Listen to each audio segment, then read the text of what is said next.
BA भाग 1 semester 2 अर्वाचीन Marathi कविता या पुस्तकातील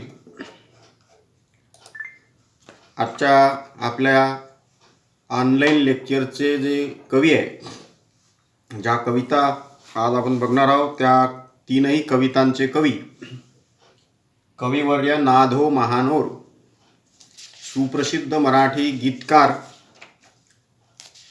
कवी, ग्रामीण कवी, विशेषतः गेय कविता लिहिणारा हा कवी आपल्याला समजून घ्यायचा आहे. त्यांच्या 3 कविता आपल्या अभ्यासक्रमात समाविष्ट आहेत. आपण रेडिओवर, सिनेम्यामधून, दूरदर्शनवर या कवींची गाणी ऐकली आहे, फक्त आपल्याला ती नाधो महानोर यांची आहे हे आपल्याला माहीत नाही. जांभूळ पिकल्या झाडाखाली ढोलकुणाचा वाजते अशासारखं गाणं असेल, किंवा त्यांच्या रानातल्या कविता संग्रहातील गाणी असतील. ही अशी अनेक गाणी महानोरांनी लिहिली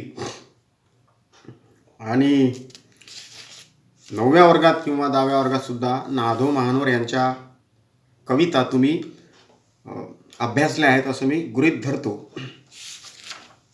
आपल्या अभ्यासक्रमामध्ये त्यांच्या ज्या 3 कविता आहेत त्या छोट्या छोट्या आहेत. महानोरांचा परिचय पान क्रमांक 93 संपादक मंडळाने दिलेला आहे. त्यामध्ये त्यांचे किती कविता संग्रह प्रकाशित झाले आहे, त्यांचा जन्म कुठं झाला, तर आणि एकूणच चित्रपटांमध्ये निवडुंग चित्रपट असेल किंवा जैत रे जैत नावाचा जो सिनेमा आहे, जुना सिनेमा आहे, जैत रे जैत सिनेमामधली गाणी नाधो महानोर यांची आहे. त्या चित्रपटात जबरदस्त पद्धतीनं स्मिता पाटील यांचा अभिनय आहे. महाराष्ट्र शासनाचे विधान परिषद जी आहे त्याचे मानद सदस्य म्हणून त्यांची निवड झाली होती. त्यांनी तो कालखंड विधानसभेत गाजवला. महानोरांच्या कवितेमध्ये विशेषतः निसर्ग आहे. हा कवी शेतकरी आहे आणि अजिंठ्याच्या पायथ्याशी त्याची जमीन आहे, शेती आहे त्याची. शेती करतो आणि कविता लिहितो. सुप्रसिद्ध अशी गाणी आहे. वेगळा आगळा धाटणीतला हा कवी आहे आणि आपल्याला तो आता अभ्यासायचा आहे. अनेक पुरस्कारसुद्धा या कवीला मिळालेले आहेत. 94 क्रमांकाच्या पानावर या नाधो महानोर या कवीची ह्या नभाने या भुईला अशी एक कविता आहे. 12 ओळीची कविता आहे. ह्या नभाने ह्या भुईला. कविता आपण समजून घेऊ.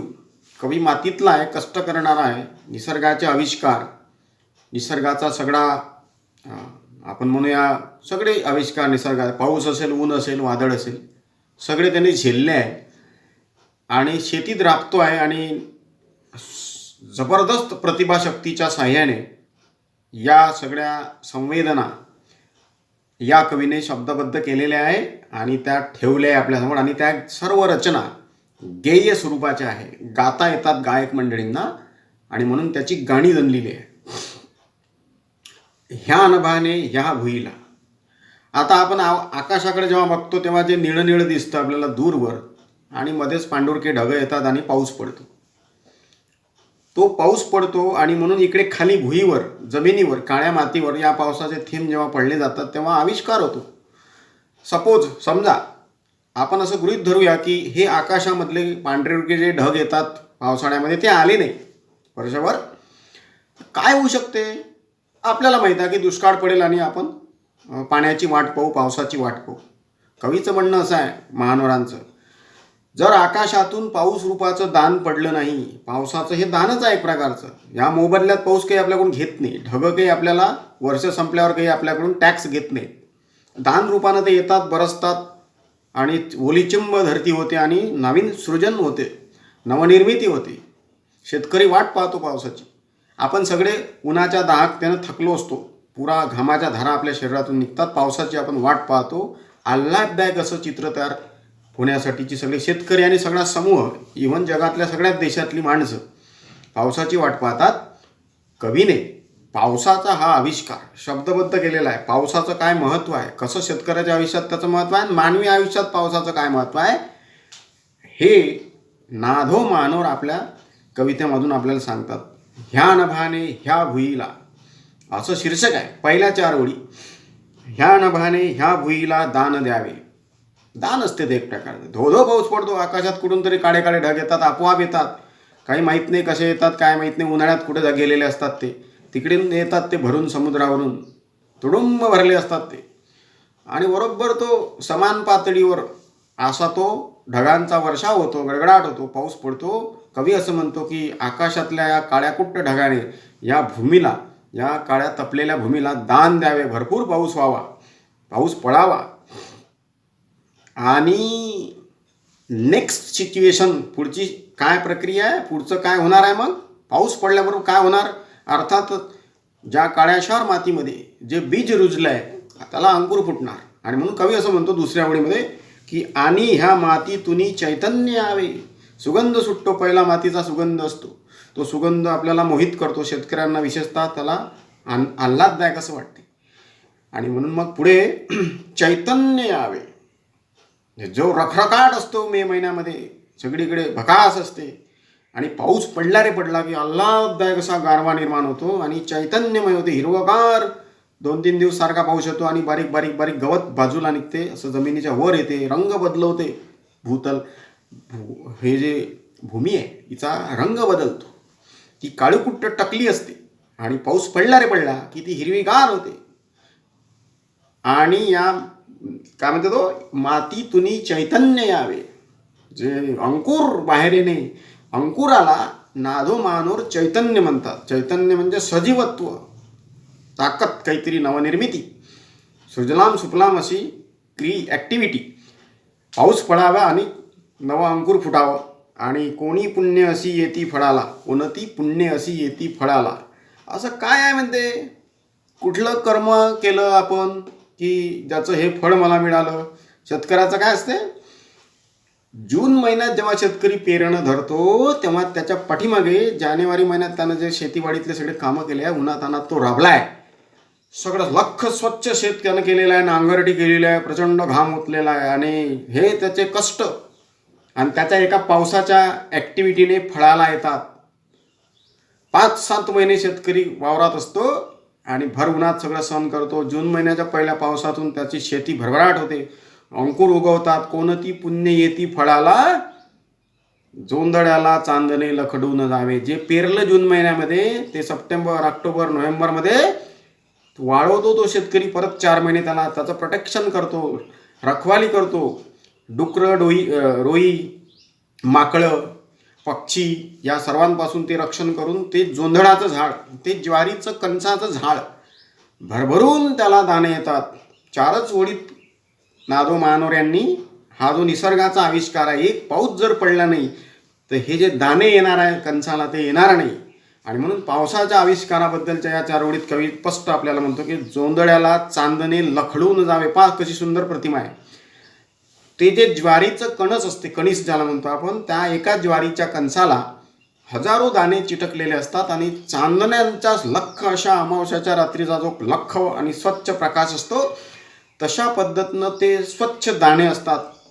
जोंधळाला चांदणे लखडून जावे. आकाशात अमावस्याच्या रात्री जेव्हा आपण नजर टाकतो, अगणित, इथं चांदणे शब्द कवीने का वापरला आहे, असंख्य, मोजणं नाही होत आपल्याकडून चांदणे, असं मोजता न येणारे दाणे एका कणसाला चिटकलेले असतात. त्याच्यामागे कोणाची मेहनत आहे, पावसाची किमया आहे.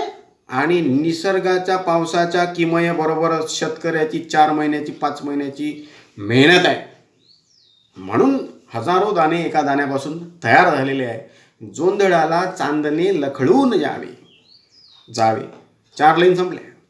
सोपे आहे. पाऊस येतो, चैतन्यमय सृष्टी होते आणि कष्ट करतो शेतकरी, त्याचा भरपूर त्याला पीक येते. आलं लक्षात. पुढे, ह्या नभाने या भुईला दान. असंच म्हणते, पाऊस पडत राहो, अशाच पद्धतीनं दान आकाशातून भूतलावर येऊ पाऊस रूपाने. आणि मग आणि माझ्या पापणीला पूर यावे. पाहता ऋतुगंध कांती सांडलेली, पाखरांची खेळ मी मांडून गावे. आणि माझ्या पापणीला पूर यावे. आता इथं मात्र आपल्याला त्याचा अर्थच कळत नाही की कवीला काय म्हणायचं आहे. पापणीला पूर यावा म्हणजे रडणे. पापणीला पूर कधी येतो, डोळ्यातून पाणी कधी गळतं. आपल्याला अत्यंत काहीतरी वाईट अशा प्रसंगातून आपण जातो, दुःख होतं आपल्याला. कवीचं म्हणणं काय आहे काय माहीत. भूमीला दान दिलं आणि अशाच पद्धतीनं मला रडू यावं म्हणते, मला मोकळं व्हावं. जेव्हा माणूस रडतो, कवीचं म्हणणं असं आहे की आकाशातून पाऊस पडणे एक प्रकारचं आकाश मोकळं होते, स्वच्छ होते. मग पाऊस पडल्यानंतर मला सुद्धा म्हणते माझ्या अंतर्मनामध्ये ज्या वेगवेगळ्या भावनांचा कल्लोळ आहे, दुःख आहे, विवंचन आहे, या दुःख विवंचनेतून मला लढून मोकळं व्हायचं आहे. आणि मग मोकळं झाल्यानंतर पाहता ऋतुगंध कांती सांडलेली. कवीचं काय म्हणणं आहे, जेव्हा पाऊस पडतो आणि हिरवगार धरती होते, वेगवेगळ्या प्रकारचे अंकुर बाहेर येतात, सगळ्या अंकुरांना वेगवेगळ्या पद्धतीचा रंग असतो, वेगवेगळ्या पद्धतीचे हजारो रंगांचे फुलं बहरतात आजूबाजूला. आणि मग आपण जेव्हा बघतो एका महिन्यात 15 दिवसात काय मोठा बदल झालेला असतो भूतलावर. हा भूतलावरचा बदल कवी पाहतो आणि कवी हा लेखक त्याला लिहायचं असते ते, म्हणून तो म्हणते पाहता ऋतुगंध कांती. हा जो बदललेला ऋतू आहे, ह्या ऋतुगंध असा चमकदार असा ऋतू आहे जो मला मोहित करतो आहे. आणि मग मला म्हणते ते मला खेळावंसं वाटतं या ऋतूंच्या सगळ्या आविष्कारामध्ये, पाखरांशी मला बोलावं असं वाटतं. कवी एकरूप होतो निसर्गाशी. कवीला या पावसाच्या आविष्कारातून स्वतः पापणीतला पूर सांडून मोकळं व्हावंसं वाटतं, दुःख विवंचना विसरून पाखरांशी आणि फुलापाळांशी मला एकरूप व्हावंसं वाटतं, असा तो विनंती करतो निसर्गाला. शेवटच्या 4 लाईनमध्ये कवी असं म्हणतो की गुंतले प्राण ह्या रानात माझे. काय म्हणतो कवी? कवी शेतकरी आहे, शेतीशी त्याचं इमान आहे. तो सकाळी उठला की संध्याकाळपर्यंत शेतीत राबतो. वेगवेगळे प्रयोग शेतकरी म्हणून त्याने केलेले आहे. कवीचं म्हणणं असं आहे की गुंतले प्राण हे शेतात माझे, या रानात म्हणते माझे प्राण गुंतले, माझा जीव गुंतलेला. जसा एखाद्याचा जीव वेगवेगळ्या वस्तूत असतो, कोणाचा जीव कशात असतो, कोणाचा जीव कशात असतो. शेतकऱ्याचा जीव मात्र सगळ्या शेतीवाडीत असतो. तो म्हणते गुंतले प्राण हे रानात माझे, माझ्या शेतात माझा जीव गुंतलेला आहे. फाटकी ही झोपडी काळीज माझे, हे शेतीतलं जे झोपलं आहे म्हणते माझं, इथं मी रात्रंदिवस बसला असतो, हेच माझं काळीज आहे, माझं हृदय आहे. मी गावात माझं घर आहे सिमेंटचं, त्याच्यावर स्लॅब आहे, टी व्ही आहे माझ्याकडे, ए सी आहे, कूलर आहे, त्याच्यात माझा जीव नाही म्हणते. माझा जीव कुठं आहे? वावरातल्या झोपडीतलं माझा जीव आहे.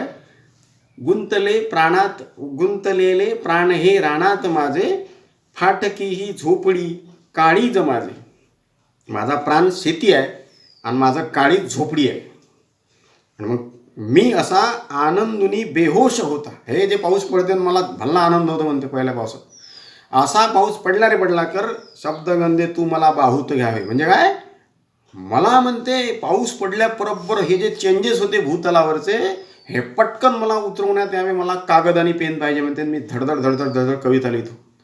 शब्दगंधे तू मला बाहूत घ्यावे म्हणजे काय? शब्दगंधाने मला मिठी मारावी म्हणजे याचा अर्थ काय? मला प्रतिभेच्या माध्यमातून शब्द सुचतात आणि मी ते पटपट लिहितो. शब्दगंधे तू मला सुचत जाय, मी ते लिहितो. पावसाचा आविष्कार मला लिहून काढायचा आहे. मला ही पावसावरची कविता लिहायची आहे. ह्या नव्याने ह्या भुईला दान द्यावे. पाऊस असाच यावा, असंच दान या भूतलावर जमिनीला मिळावं, भरभराट व्हावी, असा या कवितेचा संक्षिप्त आशय आहे. वेळेअभावी आपल्याला तो फास्ट अतिशय गतीने आपण तो बघतो आहे. दुसरी कविता, आपल्याला वेळ कमी असल्याने आपल्याला नेक्स्ट फास्टमध्ये पुढे जायचं आहे. या कवीची ही दुसरी कविता आहे, मीच माझा एक कल्ली. पहा, मीच माझा एक कल्ली. अनेकदा आपण एकटे असतो. कवीसुद्धा त्याच्या आयुष्यात एकटा येतो. तर आताच सांगितलं त्याने, मी शेतकरी आणून वावरात असतो. नाधो महानोर म्हणतात, नामदेव धोंडी महानोर काय म्हणतो दुसऱ्या कवितेत की मीच एकटा जाऊ रे भाऊ म्हणते. मीच माझा एक कल्ली. आपणही कधी कधी अनेकदा असं म्हणतो की एकला चरोर एक एकटाच असतो आपण. आपला जन्मसुद्धा होताना आपण एकटेच जन्माला आलेलो असतो. कवी असं म्हणतो, काय म्हणतो आपण, त्याचं आयुष्याचं दुखणं काय कोण घेऊ. मीच माझा एक कल्ली एकटा चालीत गेलो. माझ्या आयुष्याच्या प्रवासामध्ये म्हणते मी एकटाच होतो आणि एकटाच चालत गेलो. मला काही फार कोणी सोबती भेटले नाही. आताच त्यानं कबूल केलं की मी निसर्गाशी एकरूप झालो. जो माणसं निसर्गाशी एकरूप होतात ते कोणत्या सोबत्या बिबत्याच्या मागे लागत नाही. मीच माझा एक कल्ली एकटा चालीत गेलो. मी एकटाच माझा आयुष्याचा प्रवास चालीत गेलो. आडवाटेने पिसाटाच्या परी बेहोश झालो. एका झपाटलेला माणूस, पिसाटलेला माणूस जसा कुणीकडे कसाही पळते तशाच पद्धतीनं मी वाट दिसेल तिकडे चालत राहिलो. म्हणजेच काय, मी कसा तरी चालत राहिलो. मी काही असं टार्गेट घेऊन किंवा चौकट आखून काही जगलो नाही. जसं जीवन आलं तसं जगत राहिलो. याला स्वच्छंद जीवन म्हणतात. कवी असं म्हणतो की मला जसं सुचेल तसं मी जगत राहिलो, माझं काही टार्गेट वगैरे काही नव्हतं, जसं सुचलं तसं जगत राहिलो आणि पिसाटाच्या परी आडवाटेनं चालत राहिलो. ना कुठे आधार आणि ना गतीला अंत होता. मला कोणाचा आधार सुद्धा मिळाला नाही, माझ्या गतीला काही अंत दिला नाही म्हणते मी. आधार मिळाला की माणूस थांबतो आणि प्रगती करतो, पण मला कोणाचा आधारही मिळाला नाही. पण माझी प्रवासाची गती, कंटिन्युइटी, सातत्य चालण्यातलं, परिश्रमातलं, कष्टातलं, ते नाही सोडलं म्हणते मी. गतीला ना अंत होता. मी माझ्या आयुष्यातली गती स्टॉप केली नाही. जो आयुष्यात थांबला तो संपला, असं आपण म्हणतो. थांबणे म्हणजे काय? आपल्या आयुष्यातल्या प्रवासाला खंडित करणे. कवीच्या वाट्याला जे जगणं आलं, कवी जगत राहिला, त्यानं स्वतःच्या आयुष्यातल्या प्रवासामध्ये खंड पडू दिला नाही. मात्र पायीच्या बळाचा जागता आवेश होता. काय म्हणतो कवी? माझ्या पायातनी प्रचंड वेग होता. का बरं मी थांबलो नाही? मला चालायचं होतं. मला ठरवलं होतं म्हणते मी की मी आता चालत राहणार, कितीही संकट येऊ, मी माझं आयुष्य कंटिन्यू पुढे चालत ठेवणार, चालत राहणार. माझ्या पायाला गती होती आणि प्रचंड बळामध्ये माझा आवेग होता. ना क्षिती होती कशाची, मी मला उधळीत गेलो. मी कोणाची पर्वा नाही केली म्हणते. किती खर्च येईल काही लक्ष नाही दिलं. मी कुणाची पर्वा नाही केली. क्षिती म्हणजे पर्वा. कुणाची पर्वा करत बसले, अरे हा काय म्हणन, तो काय म्हणन, मग आई काय म्हणन, बाप काय म्हणन, अशा पद्धतीनं आपण अनेक प्रश्नचिन्ह आपल्यासमोर उभे करतो. कवीचं म्हणणं असं आहे की मी कुणाचा विचार केला नाही आणि मी माझं आयुष्य उधळीत गेलो आणि धुळीच्या लक्तरांची लाज गुंडाळून आलो. मग झालं, मी कुणाचा फार विचार केला नाही, म्हणजे माझ्या वाट्याला अनेक विवंचनासुद्धा आला. कशी धूळमय असं आयुष्य माझी जगलो. धूळसुद्धा मी अंगावर घेतली आणि मग माझी लाज गुंडाळून घेण्यासाठी मी धूळच वापरली. कवीनं स्वतःच्या आयुष्याबद्दलचं चिंतन आपल्यासमोर ठेवलं. पुढं कवी असं म्हणतो की मज कडेना चालताना दुःख कैसे फुलं झाले. आपण आपल्या दुःखाला खूप गोंजारतो. मी दुःखी आहे, मला कसं होणार, मला कोणी मदत नाही करत. कवीनं असं नाही म्हटलं. कवी तर स्पष्ट म्हणतो की मला दुःखच माझ्या सोबतीचा शेवटपर्यंत होते आणि मग हे दुःख माझ्या वाट्याला तर फुलासारखं झालं. आपण दुःखानं रडत बसतो. कवी असं म्हणतो की माझ्या वाट्याला हे फुलाप्रमाणे आहे, मी त्याला फुलाप्रमाणे जपतो. बरं झालं माझ्या वाट्याला दुःख आलं म्हणते. आणि कुणाचे दिव्य आशीर्वाद मज देऊन आले. हे दुःख म्हणजे एक प्रकारचा आशीर्वादच दिला म्हणते कोणतरी. आणि कंटिन्यू माझ्या वाट्याला दुःख आहे आणि मी दुःखात अत्यंत चांगल्या पद्धतीनं जगतो आहे, आनंद उपभोगतो म्हणते. मी जीवनाचा प्रचंड संघर्ष करतो. मी एकटाच चालत राहतो. माझ्याच आनंदात, माझ्याच मगरुरीत, माझ्याच गुरमीमध्ये मी चालतो. मी कोणाचं उपकार घेत नाही, असं तसं स्वतःबद्दल कवी बोलतो. अक्षरे चुरगाळीता मी अमृताचे कुंभ प्यालो. पण एक गोष्ट मी कंटिन्यू सातत्याने टाळली म्हणते की मी मात्र वाचन केलं. अक्षरे चुरगाळीता म्हणजे वेगवेगळ्या कविता लिहिल्या. कोणती कविता खोडली, परत लिहिली, दुसरी कविता खोडली, तिसरी लिहिली. अक्षरे चुरगाळीता मी अमृताचे कुंभ प्यालो. मला एक छंद मी शेवटपर्यंत जोपासला. मी कविता लेखन केलं. मी कविता रचत गेलो, कविता खोडत गेलो, कविता लिहित गेलो. अमृताचा कुंभ शब्द वापरतो कवी लेखनाला. अमृतच आहे एक प्रकारचा. ज्या माणसाला कविता लेखनाचा छंद आहे, जो माणूस तन्मय होतो, एकरूप होतो कवितेशी, त्याला एक प्रकारचं अमृतच प्राप्त झालं असं आपण म्हणूया. आणि उद्याच्या जीवनाची सांगता घेऊन आलो. उद्या काय करायचं ते टार्गेट मला आजच मला मिळालं आणि कवितेने मी माझा उद्यावरचा दिवस जगत राहिलो. नाही तर आपल्याला उद्या काय करायचं हे जर आज ठरवलं नाही तर मग आपल्या आयुष्याला काही फार किंमत राहत नाही. भविष्याचे सगळा विचार आपण करतो तेव्हाच आपण उत्तम पद्धतीनं जगू शकतो. नाधो महानूर सुद्धा हे म्हणतात की मी उद्याच्या आशेवर जगलो आणि मी अमृताचे कुंभ प्यालो, अक्षर चुळगाळीत राहिलो, कविता लिहित राहिलो. असाच मी माझ्या आयुष्यातला एकटा चालत राहिलो. इथे ही आपली नाधो महानूरची दुसरी कविता संपलेली आहे. तिसऱ्या कवितेत ही सुद्धा कविता दुःखितांच्या, वंचितांना आपण लक्ष दिलं पाहिजे, त्यांना मदत केली पाहिजे अशा आशयाची कविता आहे. तिसऱ्या क्रमांकाची कविता. मोडलेल्या माणसांचे दुःख ओले झेलताना. काय म्हणतात नाधो महानूर? गेय कविता आहे. जे माणसं समाजामध्ये आपण पाहतो अपंग असतात, हीनदीन असतात, गरीब असतात, उपेक्षित असतात, भीक मागतात, लुळे पांगडे असतात, त्यांना कुणाचा तरी जगताना आधार लागतो. कवी असं म्हणतो, आता आपणही पाहतो अनाथाश्रम असतात, तिथं विद्यार्थी मुलं असतात, वृद्धाश्रम असतात, तिथं म्हातारी माणसं असतात, रेल्वे स्टेशनवर लोक भीक मागतात. कवी सगळे ह्या लोकांना पाहतो आणि कवीच्या मनात वाटते त्यांना की आपण यांना मदत केली पाहिजे. कवीनं ते कवितेतून सांगितलं आपल्याला. मोडलेल्या माणसांचे दुःख ओले झेलताना. मोडलेल्या माणसांचे, जे माणसं मोडले म्हणजे लंगडे दुडे आहे, कुठल्या ना कुठल्या बाबतीत अडचणीत आहे. मोडला आहे म्हणजे तंगडे मोडले असं नाही.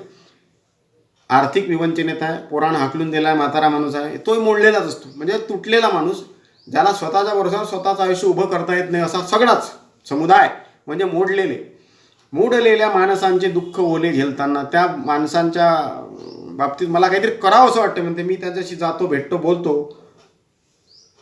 त्या अनाथांच्या उशाशी दीप लावू झोपताना. असे जे अनाथ आहेत त्यांना जगण्यासाठी थोडासा आपण मदत करू शकतो काय, तर केली पाहिजे म्हणते मला. त्यांच्या भोवताल अंधार आहे आणि आपण आपल्या थोडासा एक उजेड त्याच्यासाठी देऊ शकतो काय. म्हणजेच काय, आपल्या खिशातले 20 रुपये आपण ते देऊ शकतो काय त्यांना. आपल्या खिशात तर उद्या 200 रुपये येणार आहे. मग आपल्या खिशातले आपण 20 रुपये जर त्यांना देता येईल आपल्याला, तसं जर आपल्याला वाटत असेल तर ते आपण द्यावं. कवी म्हणतो की ते त्या अनाथांच्या उशाशी दीप लावू झोपताना. म्हणजे काय, माझ्या आयुष्यातला प्रत्येक दिवस मी जेव्हा झोपतो तेव्हा मी माझ्या दिवसभराच्या शेड्यूलमध्ये कोणाला काही मदत केली आहे का. जर मी आता अनाथांना, मोडलेल्या माणसांना माझे 20 रुपये दिले असतील तर मला चांगली झोप लागेल, काहीतरी माझ्या हातून चांगलं काम घडेल. असं कवी म्हणतो की मला प्रत्येक दिवशी कुणाला मदत करायची वाटते ते मी करतो, असं तो कबूल करतो. वाहताना भार त्यांचा जाहले गणगोत त्यांचे. हे बिचारे जे काही लंगडे लुळे झाले यांनी अख्ख्या गणगोतांचं ओझं वाहलं आणि मेले. त्यांचे नातेवाईक निघून गेले, पासआउट झाले, हे राहिले. त्या नातेवाईकासाठी यांनी टोले घेतले, पण ते चालले गेले आणि हे राहिले. त्याच्यामुळे यांना आता कोणी वाली नाही. कोणते नातेकडे ना बांधले आयुष्यभराचे. यांना आता आपण त्यांना जेव्हा मदत करायला जातो म्हणजे त्यांचं ना आपलं फार कोणतं नातंही नसतं. आणि मग दुःख भिजले वेचताना झोपल्या काट्यांवरी जे आपुले साऱ्या सुखांचे जाडपोटी झाडताना. हे इतरांसाठी झटले, हे काही सगळे काही निराधार नाही आहे. कधीतरी यांनी कामं केले आहे, यांनी रक्त आटवलेलं आहे, कष्ट केलेलं आहे. आता त्यांच्याकडून काम होत नाही बिचारे. अशा वेळेस त्यांना आपण सहारा दिला पाहिजे म्हणते.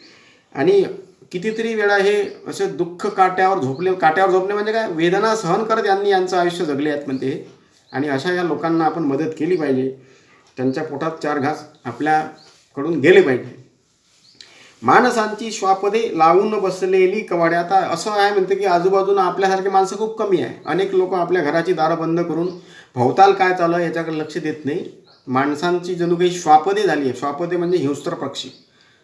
माणसं हे माणसंच असली पाहिजे. ते जनावरं जर होतील तर तो माणूस नाही. मग कवी असं म्हणतो की माझ्या भोवताल तर बरीच माणसं अशी आहे की ती जनावरासारखी आहेत. हे पवाडे गात फिरले झोपड्यांच्या गलबतांना. अनेकांच्या दारावर ते जातात म्हणते हे अनाथ लोक आणि मागतात काही, तर ते तिकडले लोक काही त्यांना फार प्रतिसाद देत नाही. जाती धर्माची महंता बंद येते राजरस्ता, फाटक्या बाहीवरी जे झुंजले सूर्यास्त असता.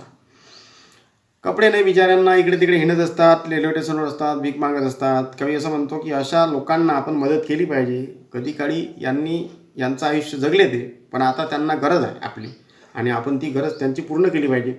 कोण तीना जात त्यांची, कोण ताना धर्म त्यांचा. त्यांची जात माहीत नाही आपल्याला, काही धर्म माहीत नाही, म्हणजे देणं घेणं काही नाही. दुःख भिजले 2 अश्रू माणसांचे मान. त्याच्या आयुष्यातून तो रडतो आहे ना, बस झालं, तो दुःखी आहे ना, हे त्याची दुःख हे त्याची जात आहे, हे लक्षात घेऊन आपण त्याला मदत केली पाहिजे. प्रार्थना त्यांना म्हणू ह्या ओंजळीने काय द्यावे.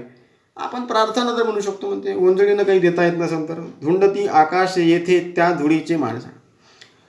आपण अशा माणसांच्या आयुष्यात भलं हो एवढी प्रार्थना तर करू शकतो. ओंजळीत काही देता येईल तर देता येईल ते देऊ तर शकतो. असं प्रार्थना करा म्हणते. त्याच्याबद्दलची 2 गोष्टी त्याच्या ओंजळीत टाका.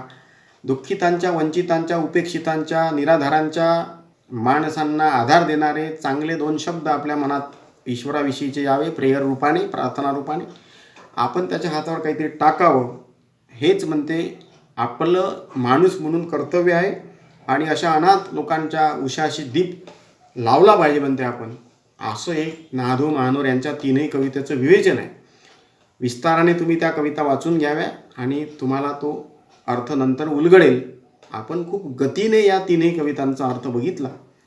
सर्वांचे आभार आणि आज आपण थांबूया.